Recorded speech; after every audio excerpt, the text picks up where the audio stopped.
Hi everyone, my name is Keila Villa and I'm the librarian at Sagu American Indian College.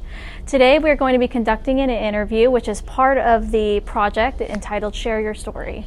And the purpose of this project is to capture and preserve the unique stories of AIC alumni and employees.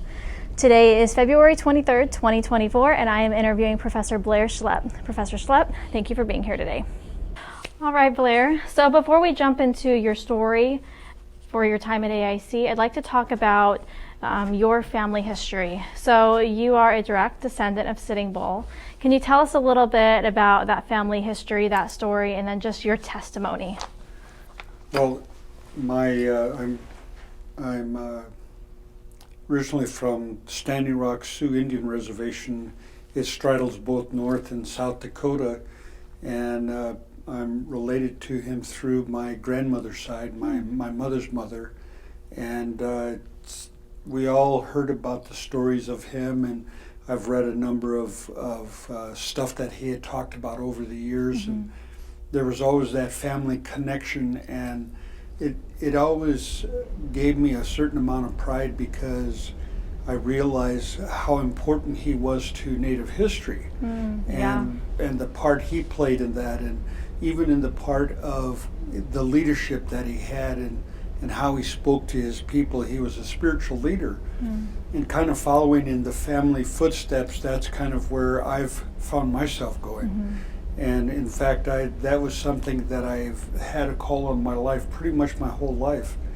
And my mother was told that I was to be a spiritual leader and to bring me up that way. And yet it was kind of interesting that I came to initially know the Lord at around the age of 5. And from that, I led my mother to the Lord, and then she flipped over and became my mentor. Wow. And so, we walked that journey together until she was taken home to be with the Lord. And there isn't about a day that doesn't go by that I think about my family history and think about the importance of that and what it's meant to me and to the whole aspect of higher education, Native colleges, and all of that, and just the importance. And in fact, I had a few of my people say to me a few years after all this had started, they said, well, we thought you forgot who you were and that you forgot the call on your life, but now we realize that you are a spiritual leader for us and that you are doing that part, and so we recognize that you're doing exactly what you're supposed to be doing. And so that has driven me to continue to do what I do. In fact, the Lord really placed a lot of this on my life, and it's something that I knew and something that I understood, that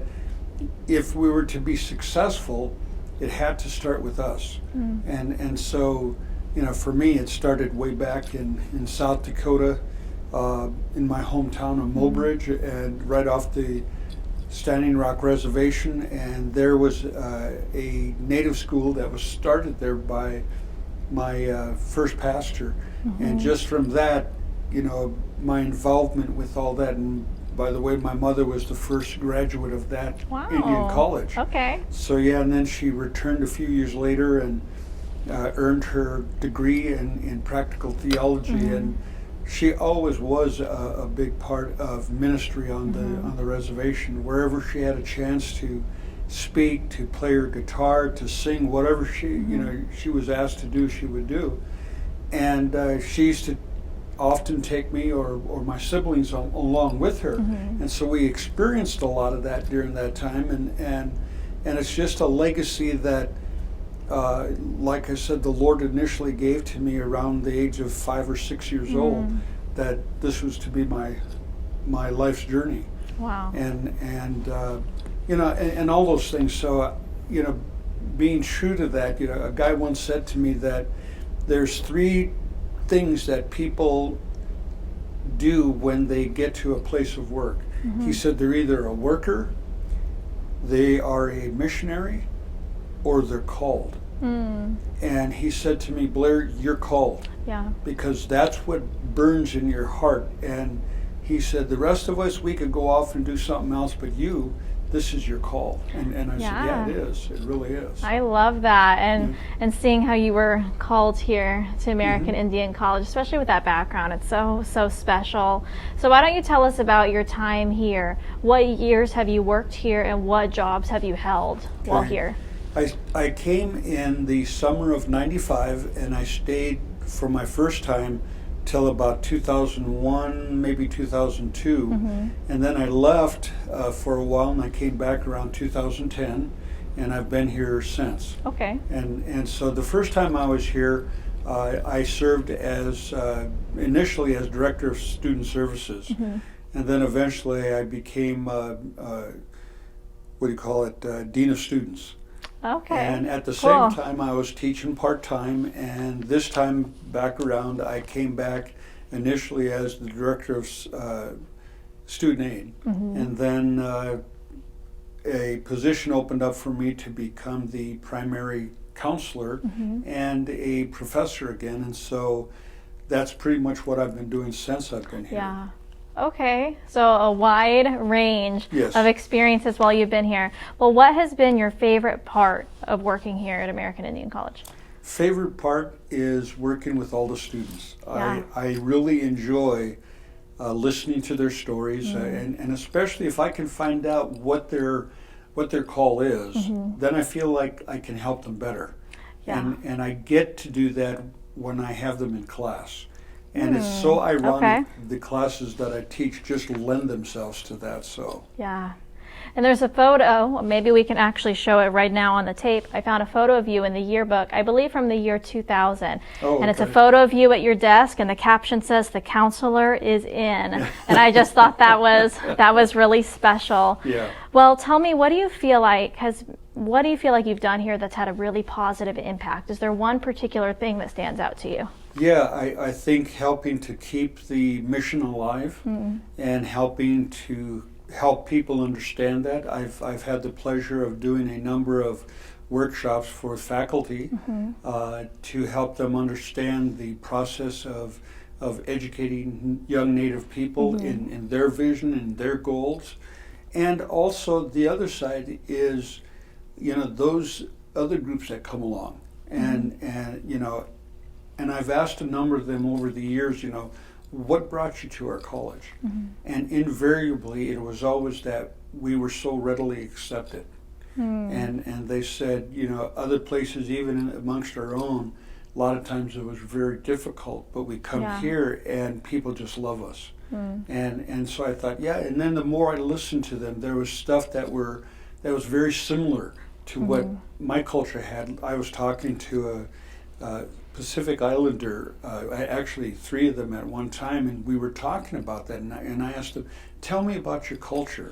And so they started telling me about their culture, and I said, wow, a lot of this is similar, and they said, really, how? And so I started sharing with them, yeah, it is. And a guy once said to me, he said, you know what, Blair, the one ethnic culture that more people relate to is the Native culture. Wow. And I said, why is that? And he said, well, look at it. You look at the Black, the Hispanic, the Asian, all these other groups, and what have they had a history of? And a history of trauma. Yeah. A history of all this stuff negatively happening against them. And who better to understand them than a Native person? And you know what? That's really true. And all, growing up, I saw a lot of the racism, and I still remember the placards that were in the window, even up through the early 70s, that said Indians and dogs not allowed. Oh my. And the only way I could get into that store was to go to the back door. And so, when I hear students tell me about their experience, the thing that hits me is I can relate to that. Yeah. I understand. Wow. And then when they hear my side, they're, oh, wow, you do understand. And so often I've had students come into my office and sit down and say, I just need to talk. Okay. And they just start telling me about their culture and about all this stuff and the richness of it. And so I'm sitting there saying, wow, this is really great. And we've had, a long, illustrious history of people leaving our school and becoming successful elsewhere. Former students that I've had, that have left here and gone on and got their masters in counseling. Okay. You know, and that just tickles me because Yeah. In working with them, it wasn't to get them to be counselors, but that was a benefit of working with them. And in fact, one guy said, "You know why I did all this?" And I said, "No." He said, "Because of you." I said, "What about that?" He said, "Well, because you showed me how to, how to take what I have inside me and care." Yeah. Okay. And so, a lot of that just found itself working its way in. And I still feel that way. I'm challenged by my students all the time. If they ask questions, I'm not afraid of those questions. In fact, I encourage it. And I tell them, you know what, if you can learn to ask questions like this in situations you get into, how much better are you going to be at doing what you do? Yeah. And not feel threatened.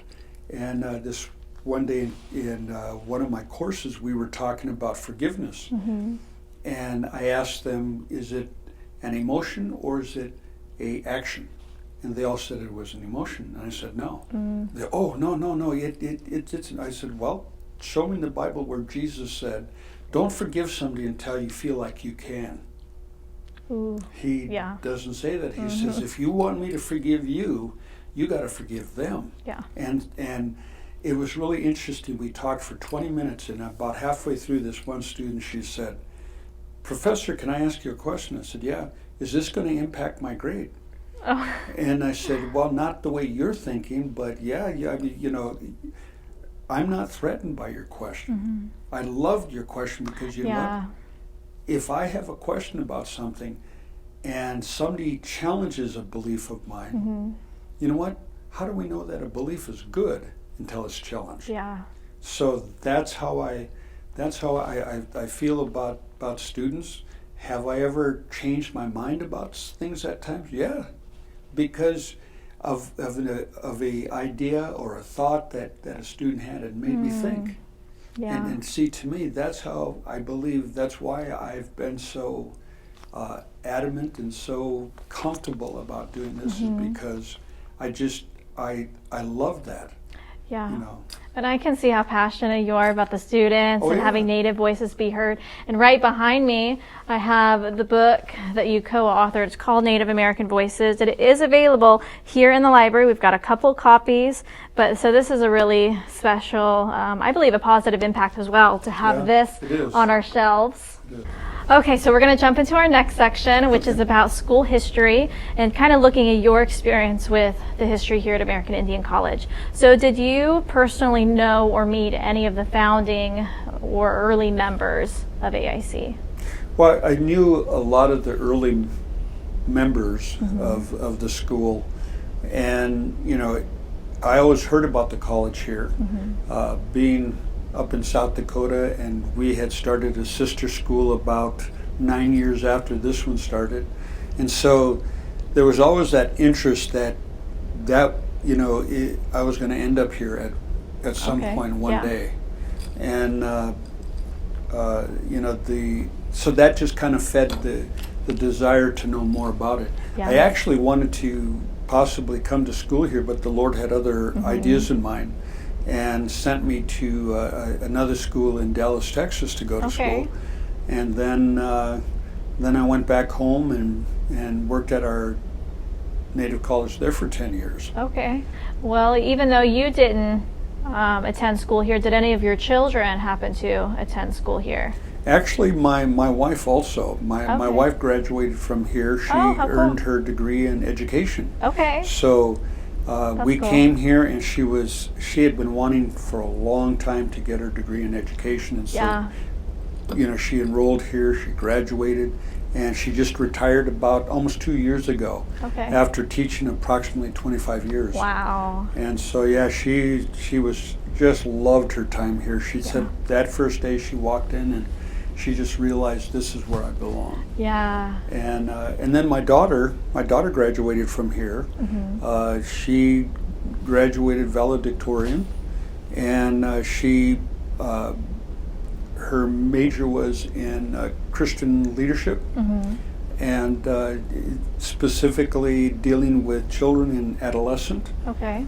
And so yeah, she was the second one that graduated from here. How cool. Yeah. Well, I'm sure they were memorable and special people. Oh, yes. Who attended here. Are there any other people who stand out to you, like memorable coworkers or students from your time here? Just some different names. Yeah.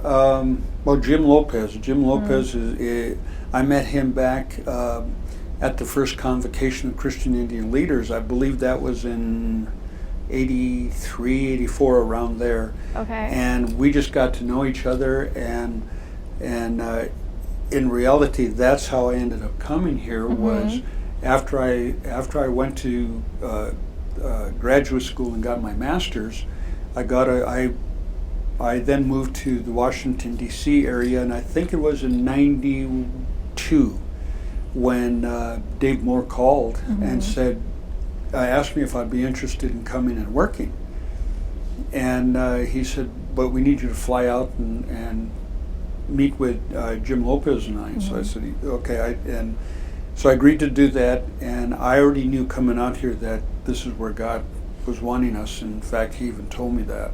Yeah. And he told my wife that, and because my wife, when we got the call, she said to me, "So, when are we leaving?" And because she said, "You need to get back into that," and because I had a private practice for about 5 years in the Washington D.C. area. And other memorable people that I remember,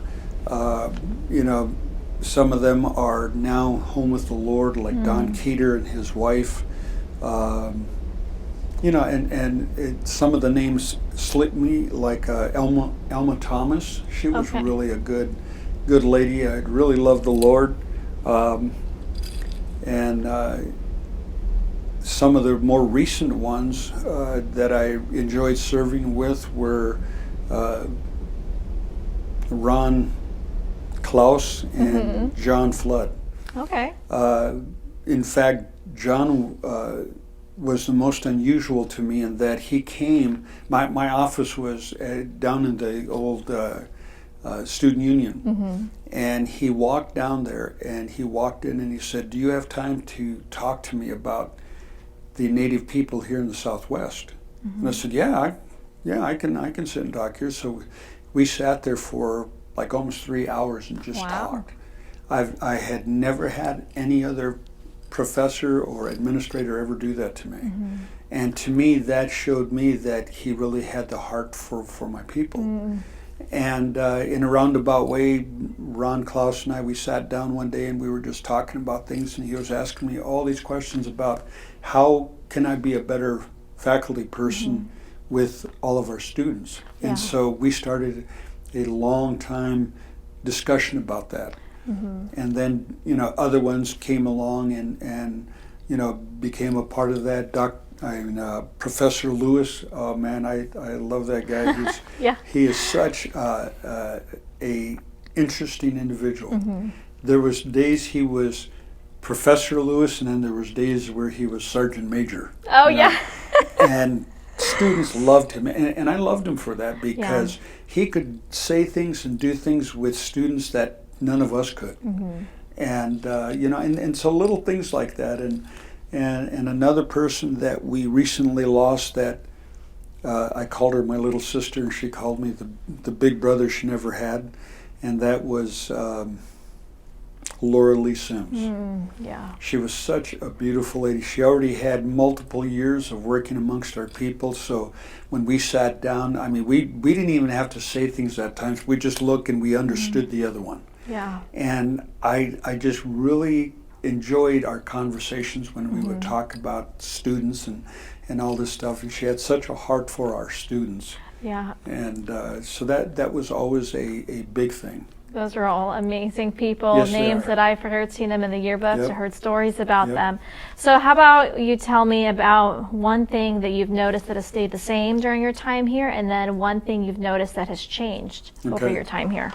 Well, I think the one thing that has continued to stay the same, even though there's been attempts to to change that, and that's the mission of the school. Yeah. That always has to be out front and center, because personally I believe that this is why God started our school, and that has to be the driving force behind us staying who we are. And so to that end, I've become a little bit more vocal at times and say, no, we got to stay close to who we are. Yeah. Because I believe that God is only going to bless us more if we do. And the changes, some of the changes that I've seen are real positive. Dr. Jones became the Vice President of Academic Affairs here at the school. And for years, my personal belief was we needed to add more majors to the program. Yeah. And in fact, one that was really close to my heart is now we're going to start doing that in the fall, which I'm really excited about. And we've hired another person to help in that department. And I'm really excited about that, because if anything, that can only help our school that much more, especially when you consider not all of our students that come here are called to be pastors, and why not? They may not be called to be pastors, but they could be extremely effective in the local church. Yeah. And that's why I also believe that, and I think there's more beliefs toward this now, is that our students really need to graduate like with a major and a minor, and the minor being something that they could use to help them out there. You could be a Christian leadership major with a minor in, say, substance abuse counseling. Yeah. And that, because as we know, most churches in general really don't have the funds to financially support a pastor. And so this is another way that they can stay effective in doing what they're doing. It is. And that program is starting fall 2024, Addictions Counseling. We're already getting new books in the library. We're preparing. There are several classes on the schedule for the fall. So we're excited for that as a campus. Well, let's kind of jump into some of your memories. How would you describe your overall experience at AIC? And what is a favorite memory that you have from your time here? It's been very memorable, very, I feel such a part here. When I first came, I had to learn a lot. Yeah. Being native and yet not being a Southwest native, there's still a lot of stuff that I had to learn. And I never shied away from that. Some people didn't readily accept me, and that was okay. Because you know what? I probably would have felt the same way if they came up there, because you don't know who we are. I mean, I've read a lot and I've written a lot on the various groups and stuff like that, and so it really helped me to be able to step in and really begin to learn. And I asked my students all the time, what is it like? What's it like a day on your res? And so, there was things like that I began to understand and look at. One of my most memorable situations was I had been dealing with this one student, not necessarily in a counseling setting, but just talking to them. They would stop and they would just talk about stuff. And the thing I've always depended upon is the Holy Spirit to guide me in what I say and do in counseling sessions. And this student came in and they were sharing with me some stuff, and the Holy Spirit gave me some words to say, and I told this individual what they were, and this person stopped, their mouth fell open, and they said, "That's exactly what I needed to hear." Oh, wow. And they said, "How did you know that?" Because I never told you these other things that would have let you know what I needed. And I said, well, that's called the work of the Holy Spirit. Yeah. And about 3 days later, I get this letter from this student, a 4-page letter, and I still have it in one of my files in my file cabinet back home. And this person said, "I know you love God, and I know you're led by God, because you talk to us a lot, and there's things that you have no knowledge of, and yet you still know them." Yeah. And to me, that was one of the greatest compliments that could ever have been given to me. Yeah. And kind of hinging on that was one day, Brother Lopez, Jim Lopez, was introducing me in chapel. And he got up, he told the person that usually handled the chapel, said, "No, I want to introduce Brother Blair." So, and I didn't know that. I was sitting up front. And he said, one of the things about Blair that I love, he said, I'm on my way to work and I've got all these thoughts on my mind of things I have to do and all this stuff. And he said, I come up on campus and I see Blair's car. He said, I then realize everything's going to be okay. Oh, yeah. And I thought, wow, that's amazing, and I feel that way. Every day I drove in, I always said prayer for the leaders. Even the student leaders. Why? Because that's the crux of why we're here. My experiences, and I told my students, everything I've learned in my life has prepared me to be here for this day. Okay, yeah. And so all the things, and I told them, everything you're learning now, God's going to use in your life at some point. So never forget or lose what you're learning, because God is always going to use it. That's not for you. That's for people to help you with. That's so important. Yep. Okay, so we're going to end with just one final question. What would you like to say to current or even future students and employees? Well, I don't have enough time to say everything I'd like to say, other than, let your experience your count. If you really truly want to be led by God and learn how to be led by God, come here.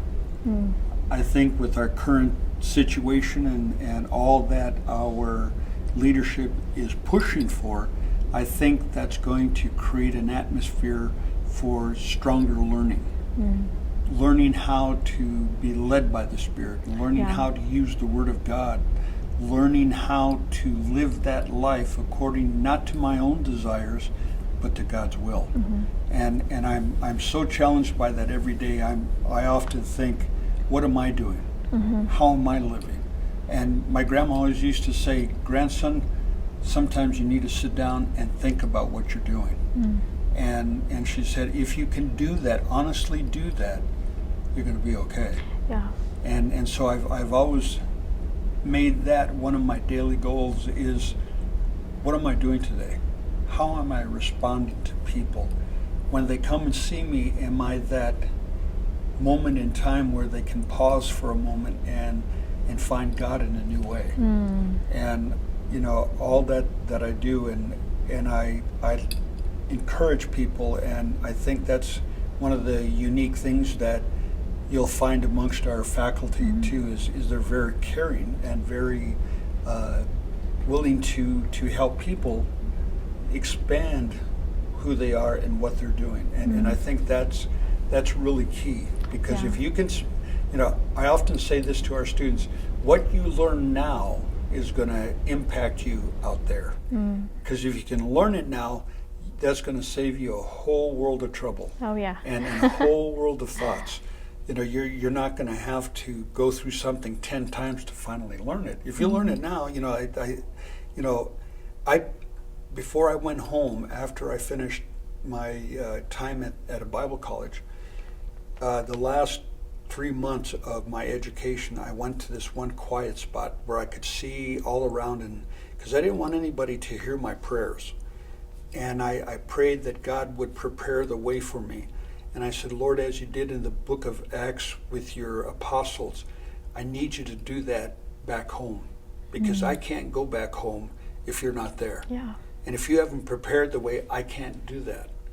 And I remember at the banquet for a graduating time, the executive director gets up and he says, I believe right now the Lord wants us to pray and worship God right now. And so we started that. And a guy that I was in class with, I still remember his name to this date, Ted De La O, in New Mexico. That's where I was. And he started speaking in tongues, and that was his prayer for that semester was to learn the gifts and to be used in them.